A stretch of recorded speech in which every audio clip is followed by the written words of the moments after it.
My name is Cynthia. I started smoking Newport cigarettes when I was 9 years old. I'm currently 31. I am recently divorced and unable to have children, but I had hoped to adopt a little one. Hell, even a teenager, I don't really care. I just wanted someone to keep me company to end the every night routine of eating a pint of ice cream, smoking 3 packs of cigarettes, and watching reruns of sitcoms from the 80s. Hell, if I didn't have to work 4 days a week, I'd never leave my couch. I'm overweight, balding in my early 30s, and looking for something more productive to do with my life. I had been watching the Times Square New Year's Eve event alone in my shitty apartment. Some celebrity had been asking random people in the crowd about their New Year's resolutions. Some wanted a new car, some wanted a better job, some had their priorities fucked up. It was just the usual New Year's garbage I'd been dealing with my whole life. I had always meant to have a list of at least 3 resolutions, but either never thought of anything or never followed through. It was strange, the commercial I saw. It had bright colors and a woman dancing with some cute guy in some sort of studio. The music was louder than the normal television volume, and it immediately grabbed my attention, startling me because of the sudden noise. A woman's voice began speaking over the upbeat music. New year, new you. Tired of wasting your time, your money, and your health on that nasty cigarette habit? Ask your doctor if Fumifer is right for you. Fumifer? Was this some kind of new method to giving up smoking? I put out my cigarette in the ashtray on the end of the table and perked up a bit. Fumifer is 1 simple pill a day for 30 days. It must be prescribed by your doctor. Fumifer may help you lose weight, so ask your doctor if Fumifer is right for you. It's a win-win. Not only could I finally kick the cigarettes to the curb, but I could potentially lose weight. There was this new diet plan my coworker Ashley had been bragging about. Normally, I don't feed into that sort of hype, but I watched her lose so much weight in only a month that I had asked her for the brochure. I was sure it was still in my purse. Side effects may include abnormal sleep, loss of appetite, sore throat, headache, nausea, skin rash, mild constipation, or new or worsening mood changes. Contact your doctor immediately if you experience... I wasn't listening anymore. I put my ice cream down, opened my laptop, and logged into my doctor's patient portal. I loved this new portal thing because I could log in, check when he's available, and see when appointments have been canceled. It's much easier to get an appointment, and I can't even let him know what the appointment is for. A few years ago, it took 2 weeks to get an appointment. This system made sure I could easily get in whenever I needed to. I had decided on my 3 resolutions. I got an appointment with my doctor to discuss weight loss, quitting smoking, and possibly getting my hair to grow back. In a few minutes, one of the 24-hour answering service people confirmed my appointment for January 2nd at 9 a.m. and let me know that my physician always recommends this over-the-counter cream unless I have a skin condition. She also wrote that if I'm wary of it, wait to ask the doctor. I looked up the stuff and saw amazing results, so I ordered a 6-month supply and had it delivered on the same day as my appointment. I decided that once that ball dropped, I wasn't going to bed. I was going to actually clean my apartment. I had just gotten one of those new, fancy coffee makers with those little pods. I made myself a cup and sipped it as the New Year was celebrated in New York City. I spent the entirety of New Year's Day cleaning my apartment from top to bottom. New year, new me, right? I basically had to go through everything I owned because I had become quite the pack rat, leaving me with limited space. After filling 14 large black garbage bags with things I didn't want to bring into the new year with me, I carried them 3 or 4 at a time to the dumpster in the back of my apartment building. Coffee after coffee, and the entire place was spotless. I even finally got around to unpacking 2 boxes from when I had moved in years ago. I remembered I used to wear significantly smaller clothes, and instead of throwing them all away, I organized my closet. The fat clothes on the left, the New Year, New Me clothes on the right. It was 5 p.m, and I was exhausted. Satisfied with my new, clean apartment, I went to bed early, knowing that I would need to be well rested for my appointment the following morning. The doctor seemed to be in a rush. He told me that the brand of hair cream I was using was great and gave me 2 new prescriptions. The first was an appetite suppressant, and the second was my new, exciting wonder drug. I went to the pharmacy and got them both filled immediately. Then I went to the grocery store and actually bought healthy food to cook and not something I would throw in the microwave for 2.5 minutes. I made myself a nice dinner for the first time since I was in my early 20s. I took both the pills and felt fine. All those side effect warnings were bullshit, as usual. I decided a reasonable new bedtime would be 10. I tucked myself in and found it difficult to fall asleep. I thought about maybe getting a feline companion to keep me company. I dropped the idea when I realized I'm compulsive and would immediately become the crazy cat lady. Eventually, I think I fell asleep, but it wasn't like anything I remember. I think it was a dream, but I can't be sure. I was lying on my back, seeing the room around me shrouded in the darkness of the night. I thought I was awake and struggled trying to move. My limbs felt too heavy to even twitch, and I got very nervous. I could have sworn I saw moving shadows out of the corner of my eye. I'm not sure when it happened, but I jolted awake, soaked with sweat and gasping loudly. It was just a dream, I thought, trying to calm myself down. I remembered reading some article online about sleep paralysis. I wondered if that was what I had experienced. I checked the clock to see it was about 20 minutes before my alarm went off. I got dressed up in my favorite red blouse with the buttons and put on a skirt for the first time in as long as I could remember. I was surprised it fit. I even went as far as to put on a pair of uncomfortable heels. But I would just be at my desk. I spent extra time on my hair and makeup, feeling proud of how I looked. New year, new me. Everyone at the office complimented my appearance. Cindy from accounting said I looked like a brand new woman. I was beaming with pride, and on my lunch break, I went outside to smoke, but decided against it. I threw my pack of cigarettes away and went to the little deli across the street to get myself a salad. I went to the break room instead of eating at my desk and got so many kind words and compliments. I bragged about my new attitude and lifestyle choices and received nothing but support. Fast forward a week and a half. I lost 12 pounds, dropped a dress size, and noticed my legs appearing thinner. I was ecstatic. It didn't come without hard work, and it didn't come without side effects. I found myself vomiting every morning, and it had become a ritual. I would only eat 2 small meals a day and a smoothie I would make after work.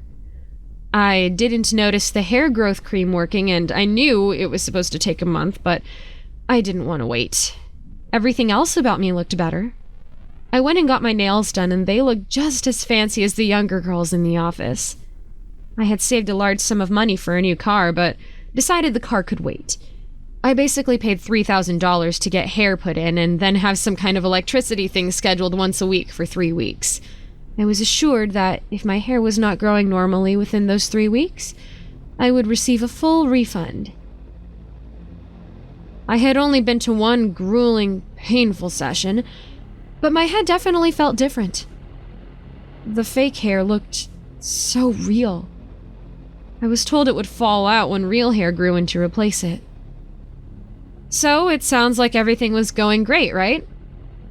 There were problems. Every night, I could only sleep a few hours. The night terrors and sleep paralysis progressively got worse, leading me to upgrade from coffee to espresso and to buy Adderall from a coworker. I'm not gonna lie, I was hyper all the time and full of energy. But my body ached, and I knew I needed more sleep. I brushed it off and decided that if it got worse, I would go back to the doctor. It was day 13 of the Fumifer that something very strange happened. I was in a meeting with my coworkers giving a presentation. Everyone in the room loved the advertising idea, and I was praised. I'm always a very bubbly person, always smiling to the point that it takes 20 minutes to cover my laugh lines with makeup in the morning. Then Cindy spoke up.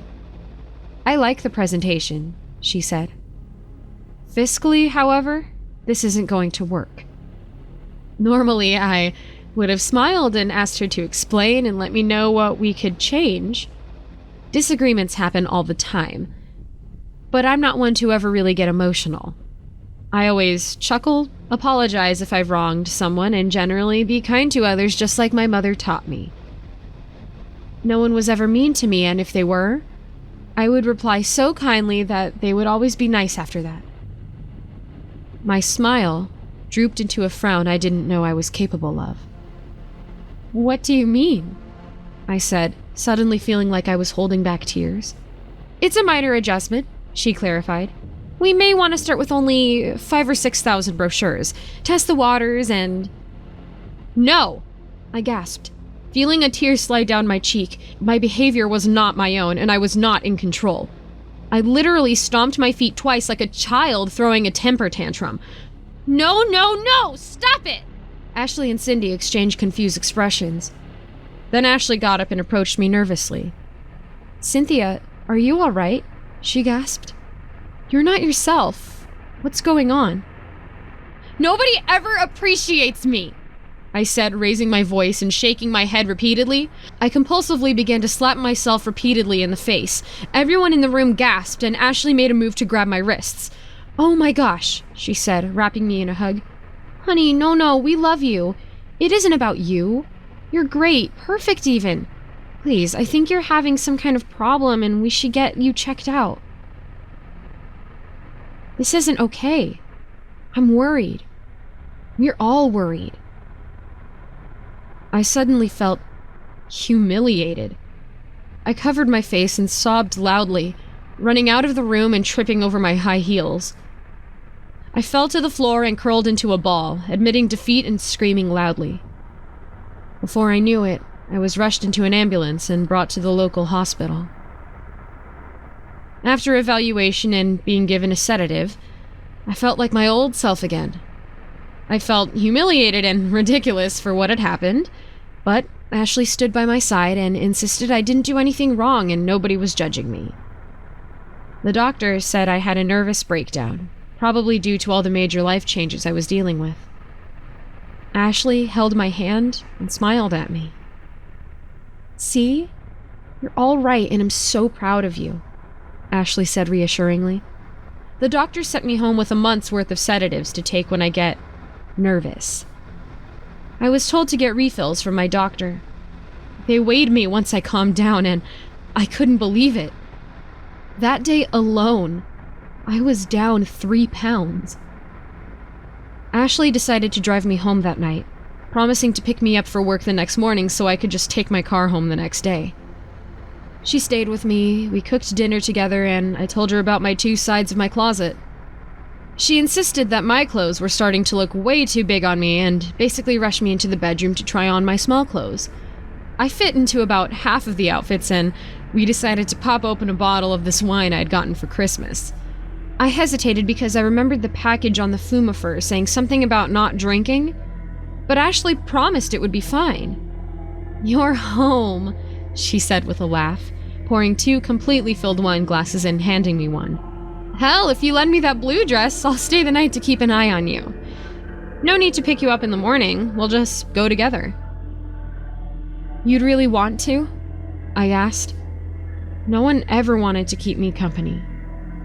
Duh," Ashley said. "Cynthia, you're really a great friend. I hope we can be best friends. You're like the big sister I never got to have." Ashley and I had a wild night together.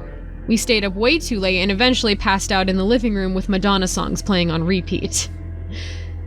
This was when the night terrors changed dramatically.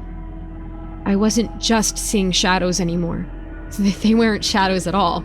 The large window behind the sofa I slept on had black shadow hands reaching out and trying to grab me. The heating system went on automatically with a soft rumble. I was frozen and paralyzed in a dreamlike state once again, unable to move my limbs. I became paranoid.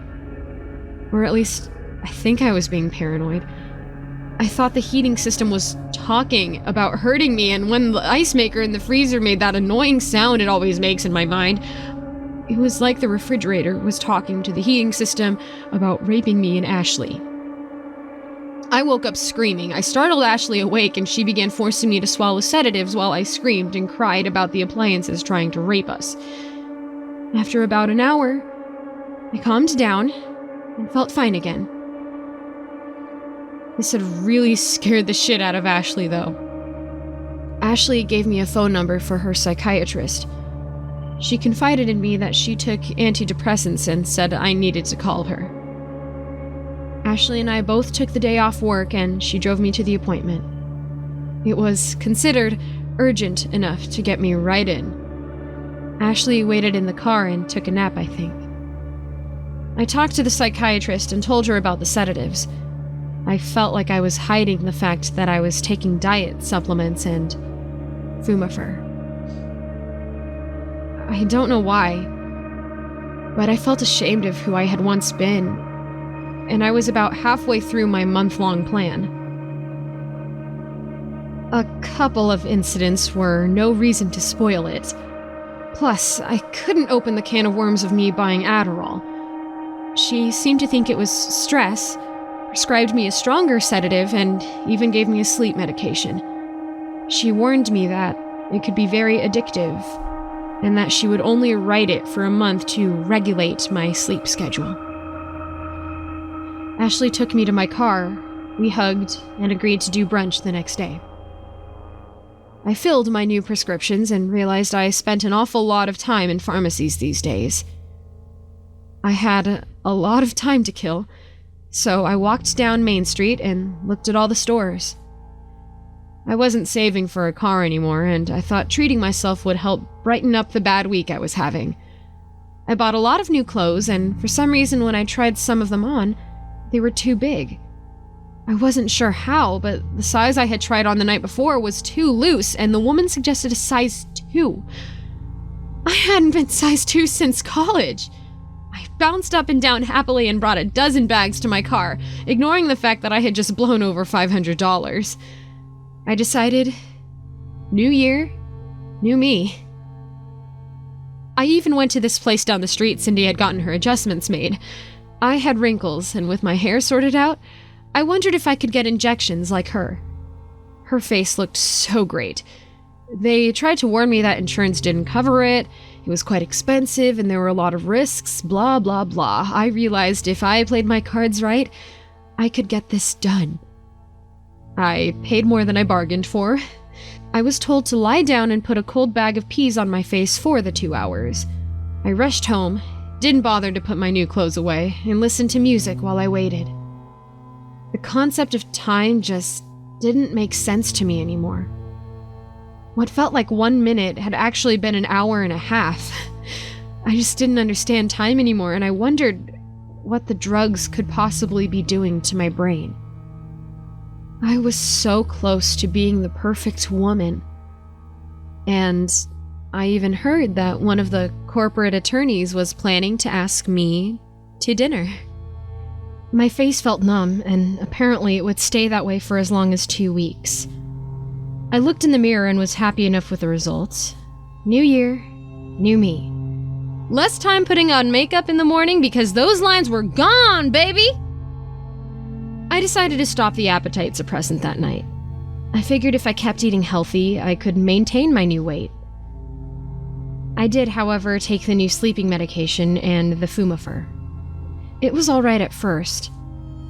I had dreams that were strange, but no paralysis. I woke up in the middle of the night, groggy and confused. I think I went to the kitchen and got seltzer water. Next thing I know, I'm back in bed, frozen in my body. This time, things were so much worse. I heard voices telling me to do horrible things, telling me that everyone hated me and that hands were touching me and I could feel them grabbing and pulling my skin off my bones. I shot awake 10 minutes before my alarm and gripped my head. I felt hungover and confused. I immediately took a shit ton of Adderall and drank espresso to try and break me out of this fog I was in. By the time I finished my shower, I was back to normal. Well, sort of. The voices were still there, even though I wasn't dreaming. I heard an occasional whisper that sounded like my name, and I was beginning to think the curling iron was the one doing the talking. I thought about it as I applied makeup to my aching face gently and realized it didn't make sense. The curling iron had to take orders from someone, and I knew it was the refrigerator. Every now and again during my morning routine, I would argue with the voices. Eventually, I realized I could hear them, but they couldn't hear me. That's because they were using remote-controlled alien technology from another universe to control the appliances and get them to speak English to me, but the appliances themselves couldn't understand anything I said. It was a one-sided conversation, basically. Even if the aliens heard me through the microphones they put in my apartment, they wouldn't answer. Otherwise, the CIA would come and I would know too much. The people on that morning news show could hear the voices too, and I chuckled every time one of them stopped talking to listen to the voices. It was like they would forget what they were going to say because they weren't being interrupted. I realized I was given a gift, and they were only threatening to rape me and make me kill all those microbes to gain control over me. I wouldn't give them the satisfaction, and eventually I learned to tune out the voices. I arrived at work right on time and realized that they had bugged the office, too. The surround sound was playing jazz music and whispering I couldn't understand, and the lights seemed to be too bright. I realized not everyone in the office was smart enough to know what was going on, so I kept my information to myself.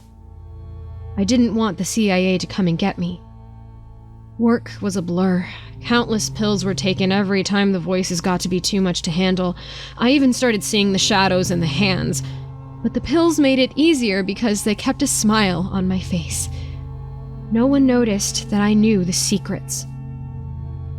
I got home late and took my Fumifer and my sleeping medication.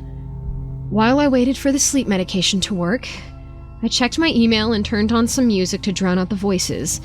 I had over a dozen emails from my doctor's office telling me to call them immediately because there's been an emergency. I picked up my cell phone, which was still on silent from the day at work, and I had 3 missed calls. I couldn't focus on the doctor's words in the voicemails, but I recognized it was his voice and not a secretary. He said something about psychiatric medical records coming in and something about the Fumifer. I couldn't understand his garbled speech, so I figured he was reminding me to take it and saying it was good that I went to see a psychiatrist. That had to be the point. Maybe he was praising me. I couldn't focus on the phone over the sound of the voices, and I had to hurry to type out an email to his office thanking them for the Fumifer and letting them know I haven't smoked a single cigarette since I began my treatment. I knew I had to follow through the entire 30 days, though, just like the box said. I didn't want to risk getting back into that nasty habit. I had to stop typing mid-sentence and send the email as it was. It was getting difficult to read what I wrote and realize that the message didn't say anything I wanted it to. It was so riddled with typos and weird phrases that I didn't remember what I meant to type. I figured they would understand it because they're doctors and all that, so I sent it as it was. Within minutes, I fell asleep right there on the couch. I was once again frozen, and all the voices were telling me a message. I tried my best to make it out and twitch my fingers, but everything was so confusing. The shadows were no longer just hands and vague figures. I saw shadow men I recognized as the alien leadership in charge. They were telling me the CIA was planning to take me to a place far away so I couldn't tell the world about the real alien government. I began hearing a banging sound coming from the kitchen. It sounded like knocking, and I vaguely heard 2 men screaming for me to open the door. I realized it was the CIA and tried desperately to wake up, but I couldn't budge an inch no matter how hard I tried. I heard a crash, and then I remember hearing voices, but they sounded human. The shadows promised to hide me, and blackness consumed me. I woke up this morning in a hospital bed with my arms strapped down and a needle in my arm. I realized I was being held hostage by the CIA. The voices were making me bite my tongue until it bled, and a loud beeping sound came from the right side of the room. A few people in hospital scrubs ran into the room and began checking my mouth. It was bleeding a lot, and they put some kind of alien device in my mouth like a gag so I couldn't close my teeth. I tried to talk to them, but I slurred in a way I had never heard myself speak before. and the hard plastic piece was stopping me from closing my mouth. A man in a white coat rushed to my side and began yelling at the nurses. "Give me the morphine, quickly, quickly," he said, securing gloves on his hands and applying some kind of gauze to the side of my mouth. Everything just felt wet, and then everything felt numb. I could still hear the voices and see the shadows, but it was as if none of it made any sense to me. They were trying to stop me from communicating. My eyes darted around the room very quickly. My body was once again impossible to move. But I was awake, and I knew it. I saw a nurse accept something from the doctor with his hands in my mouth, and I think they thought I was asleep. I saw what appeared to be my tongue being put into one of those little plastic cups they use for urine samples. Once the doctor finished whatever he was doing, my eyes were closed, but I could hear him more clearly over the jumble of voices. "Psychosis, clear case," he said to someone in the room. "Possibly much worse, but we'll need to see the MRI results. I need you to contact her next of kin and let them know she is being committed legally, and if they want to fight it in court, so be it." None of the words seemed to make sense to me. Everything was so clear, and yet it sounded like I was underwater. I heard his voice echo, and then I heard a very familiar voice. I think it might have been my doctor's voice, but I can't be sure. Shit, I heard him say. I had never heard him swear before. I couldn't get in contact with Cynthia to let her know about the Fumafor recall. She sent this bizarre email to my staff, and I called her an ambulance. They kicked in her door, and thank God they did. He sounded quite upset. The doctor who had taken my tongue away let out a strange, almost chuckle. These things happen to the best of us. Permanent brain damage is likely, but we won't know for sure until the results come in. "I feel terrible about this," my doctor said. "I had no idea." "No one did," the man interrupted. "Not our problem. Let the pharmaceutical company get the shit suit out of him by this girl's family. I think her parents are coming from upstate to voluntarily give us the go-ahead, so we'll save some time on the whole legal bullshit." "Her mother is my friend," the man sighed. "What the fuck am I gonna tell her?" The strange man laughed quietly. "I don't get paid enough to give you life advice."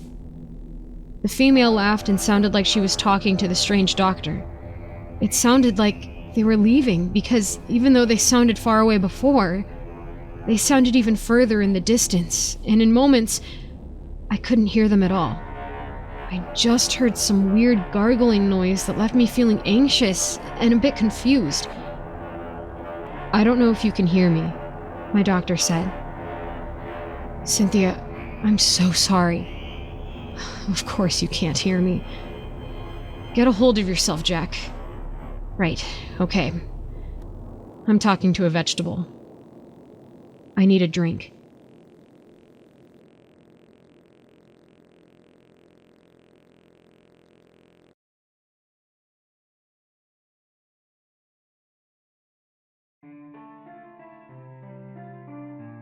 Hey there kids, it's me, MrCreepyPasta, and once again, it's the end of tonight's video, so I want to tell you all thank you for listening or watching however you hear my voice. Whether it be on YouTube or on the podcast, thank you so much for being here with me. There's going to be a new story every Tuesday, Thursday, Saturday, and Sunday night right here on YouTube, or if you're not watching on YouTube, that means the podcast gets updated on SoundCloud, Apple, Google Play, and now the podcast is on Spotify. So if it's easier for you guys to listen there than it is to listen on YouTube, then hey, not such a bad deal, right? As always, any support you guys give towards MrCreepyPasta Storytime really does help me out. I can actually keep the lights on in the house, and I can get nice little cat treats for Hercules. Okay, sorry for taking up so much of your time. Thank you guys for listening once again, and sweet dreams.